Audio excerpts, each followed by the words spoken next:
Speaking. ఏమిటి Manohar, John మీద betting జోరుగా సాగుతుందా? ఎంత? 1,00,000. Very good. 1,00,000 కాదు, ఎన్ని లక్షలు వచ్చావు ఒప్పు. దానికి మార్గం నేను చెప్తాను కదా. జాన్ మనవాడేగా, వాడితో ఒక మాట చెప్పు. నేను ఎప్పుడు సైగ చేస్తే వాడు అప్పుడే బాక్సింగ్ లో ఓడిపోవాలి. జాగ్రత్త, విశ్వనాథ్ లా చేసి మన కొంప ముంచేస్తాడు. Okay okay. 1,00,000, రోజుకు 1,00,000. ఈ 1,00,000 తీసుకుని మనం బొంబాయి చెక్కేసి ఇక్కడ కోట్లు సంపాదించవచ్చు. ఈ బాక్సింగ్ అవగానే మన మకాం బొంబాయికి మంచి. Okay. Ladies and gentlemen, here is an announcement. Today challenge bout between John and Jagadish. Start.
ఏమిటి, ఏమైంది?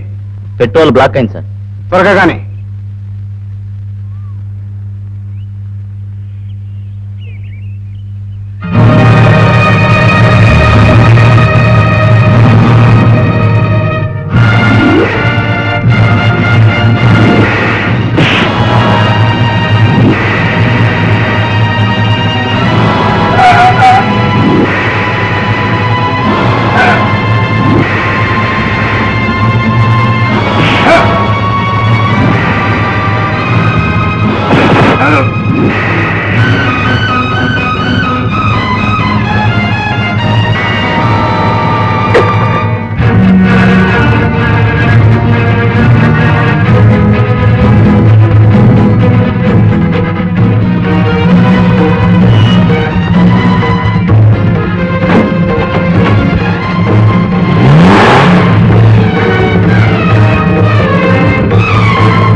ఏమిటమ్మా రోడ్ కదా చేతులు కత్తేమిటి? ఎవరమ్మా? మీ నాన్నను చంపిన హంతకులు. నాన్నగారిని హత్య చేశారా? ఎవరమ్మా హంతకులు? ఇప్పుడు ఆ కారులో వెళ్ళారే వాళ్ళే. Robert, Manohar, Antony, Bheemraj. అప్పుడు నువ్వు చిన్నవాడి.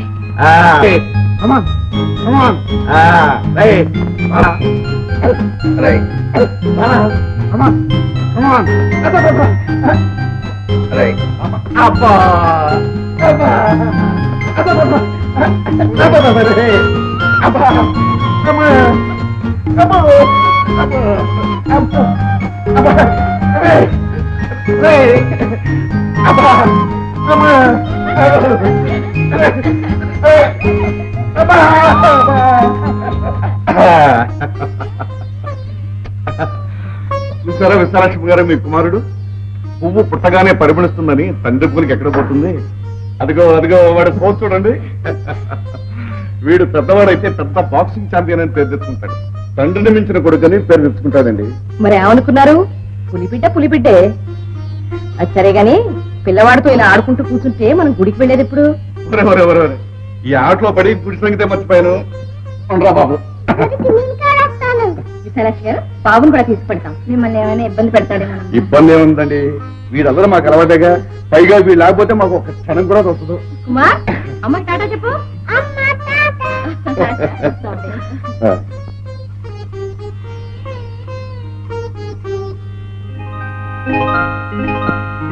విశాలాక్షి, విశాలాక్షి,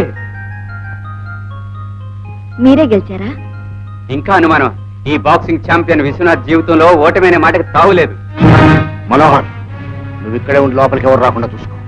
అది కాదండి, మీరు లాలోచి పడి ఓడిపోవాలని రాబట్టి మరీ మరీ చెప్పి వెళ్ళాడుగా. వాడికే నీత జాత ఏమైనా చెప్తాడు. వాడి దృష్టిలో బాక్సింగ్ జూదం లాంటిది, కానీ నా దృష్టిలో అది ఒక పవిత్రమైన కళ. It's a secret game. అందుకే వస్తూ రాబర్ట్తో చెప్పొచ్చాను, ఇవాళతో నీకు నాకు రామ్ రామ్ అని.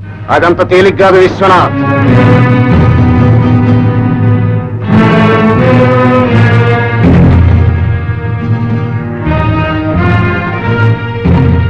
రాబర్ట్తో విరోధం, పులితో చెలగాటం. నిన్న నీకంతసేపు చిల్లకి చెప్పినట్టు చెప్పానే. నా మాట ప్రకారం నువ్వు బాక్సింగ్ లో ఓడిపోవాలి కదా. గెలిచి బెట్టింగ్ లో నాకు ఎన్ని లక్షల నష్టం తీసుకొచ్చావో తెలుసా? నాకు బాక్సింగ్ గ్యాంబ్లింగ్ కాదు.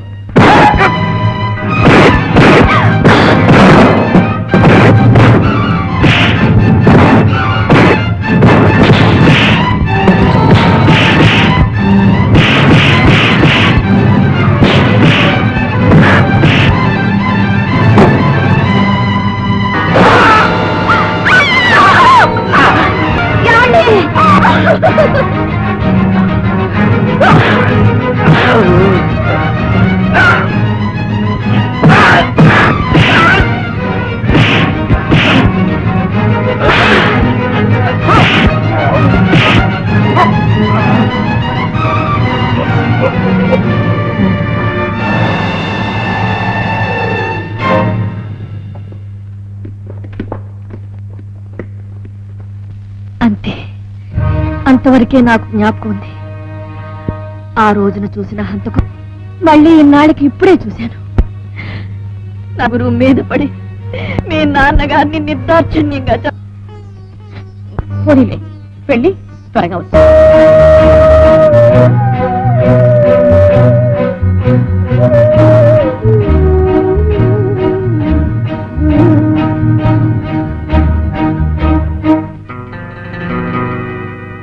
Good good. Mister Moses. Yes boss. Arab దేశాల నుండి వచ్చే డబ్బు బొంబాయిలో కోటాను కోట్లు మూలుతుందని విన్నాను. అవును బాస్. అయితే ఈ సీజన్ లో బెట్టింగ్ జోరుగా సాగదన్నమాట. Okay boss. వచ్చే ఆదివారం నుంచి మన బాక్సింగ్ కాంపిటీషన్ ప్రారంభిద్దాం. Good evening Robert. Hello Kumar, ఏమిటి ఉన్నట్టు ఇక్కడ ఊడిపడ్డావు? తప్పుతుందా? నువ్వెక్కడుంటే నేను అక్కడే.